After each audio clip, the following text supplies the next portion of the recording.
اعوذ باللہ من الشیطان الرجیم بسم اللہ الرحمن الرحیم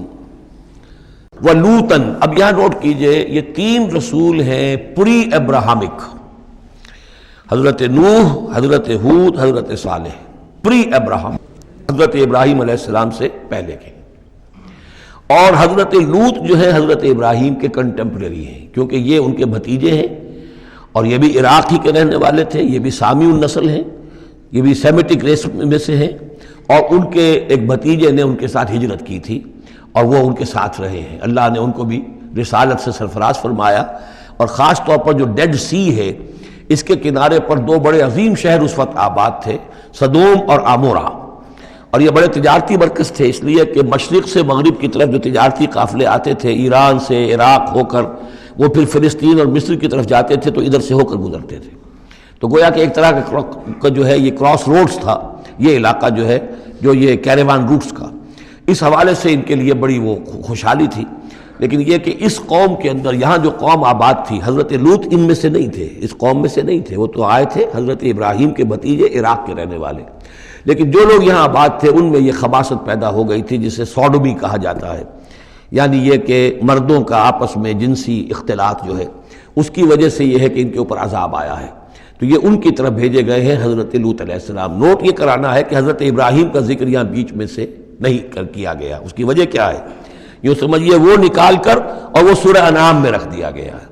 جوڑ دیا گیا ان دونوں صورتوں کو کہ انباء الرسل سب کے سب اس میں جمع ہو گئے، اور چونکہ حضرت ابراہیم کی قوم کے ضمن میں اس طرح کا واقعہ مذکور نہیں ہے واللہ عالم، لیکن قرآن میں صراحتاً مذکور نہیں ہے، لہذا وہ ایک علیحدہ نوعیت کی شے ہے، وہ قصص النبیین کے ٹائپ کی چیز تھی جو ہم پڑھ چکے ہیں سورہ انعام میں، یہ انباء الرسل چلے آ رہے ہیں، لہذا یہاں حضرت لوط کا ذکر براہ راست شروع ہو گیا ہے، حضرت ابراہیم کا سرے سے ہے ہی نہیں۔ ان چیزوں کے اندر ایک ربط ہے منطقی۔ وَلُوطًا إِذْ قَالَ لِقَوْمِهِ، اور ہم نے بھیجا لوط کو جب کہ کہا اس نے اپنی قوم سے، جا کے جہاں آباد ہو گئے تو وہ قوم ہو گئی لیکن یہ اس قوم سے نہیں تھے خود۔ أَتَأْتُونَ الْفَاحِشَةَ،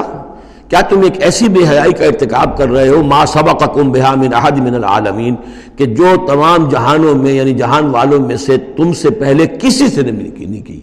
یعنی یہ کہ انفرادی کوئی فعل کہیں کو ہوتا ہو اور بات ہے، لیکن اس کو ایک اجتماعی پورا قوم کا شعار بنا لینا، کھلم کھلا کرنا، اس پہ کوئی شرمانے کی بجائے اور اکڑنا، وہ یہ ساری چیزیں جو تم کر رہے ہو، تو یہ تو وہ چیز ہے کہ دنیا کی تاریخ انسانی کے اندر شاید اس کی کوئی اور مثال نہیں۔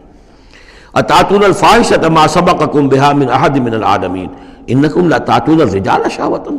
تم مردوں کا رخ کرتے ہو شہوت کے ساتھ، من دون النساء، عورتوں کو چھوڑ کر، بل انتم قوم مسرفون، تم تو حد سے تجاوز کرنے والے قوم ہو، قانون طبیعت، قانون فطری کے خلاف جا رہے ہو۔ وما کان جواب قومہ، تو نہیں تھا اس کی قوم کا کوئی جواب، الا ان قالوا، سوائے اس کے کہ انہوں نے کہا، اخرجوہم من قریتکم، نکالو ان کو اپنی بستی سے، انہم اناس یتطہرون، یہ بڑے پاک باز لوگ ہیں۔ یعنی جواب تو کوئی نہیں تھا، کوئی دلیل نہیں تھی، کوئی عذر نہیں تھا، یا یہ کہ کوئی معذرت کرتے، کوئی شرماتے، انہوں نے الٹا کہا کہ یہ چونکہ لوط جو ہے یہ اب وہاں پر آباد تھے، ان کی بیٹیاں بھی تھیں، ان کی بیوی بھی تھی، لیکن بیوی جو ہے وہ اسی قوم میں سے تھی، وہیں جا کر کہیں شادی کی ہے، اور وہ اپنی قوم کے ساتھ ہی ملی رہی ہے، اسی لیے وہ جو عذاب جب آیا ہے ہلاکت کا تو وہ بھی ہلاک ہوئی ہے، یہ صرف اپنی بیٹیوں کو لے کر نکلے ہیں وہاں سے۔ لیکن انہوں نے کہا کہ یہ جو گھرانہ ہے یہ لوگ بڑے پاک باز بنتے ہیں، ہمیں کہہ رہے ہیں کہ ہم بہت برا کام کر رہے ہیں، گویا کہ یہ بہت بڑے پاک ہیں، صاف ہے، تو انہیں نکالو، ہم گندوں میں ان پاک صاف لوگوں کا کیا کام؟ اخرجوہم من قریتکم، نکالو انہیں اپنی بستی سے، انہم اناس یتطہرون، یہ تو بڑے نیک اور پاک باز لوگ بنے پھرتے ہیں۔ فانجیناہ واہلہ، تو ہم نے نجات دے دی اس کو اور اس کے گھر والوں کو، الا امرأتہ، سوائے اس کے بیوی کے، کانت من الغابرین، وہ ہو گئی رہنے والوں ہی میں، پیچھے رہنے والوں ہی میں، وامطرنا علیہم مطرا، اور ہم نے ان پر ایک بارش بھیجی، پتھراؤ ہوا ہے بہت سخت، اور پھر زلزلہ بھی آیا ہے، شہر الٹ گیا ہے، اور یہ شہر تقریباً معدوم ہو گئے پھر، اور یہ ڈیڈ سی کے اندر ان کے دفن ہیں، سارے کے سارے آثار وغیرہ جو ہیں اس کے ساحل پر یہ تھے۔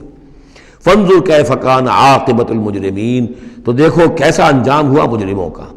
صدق اللہ العظیم۔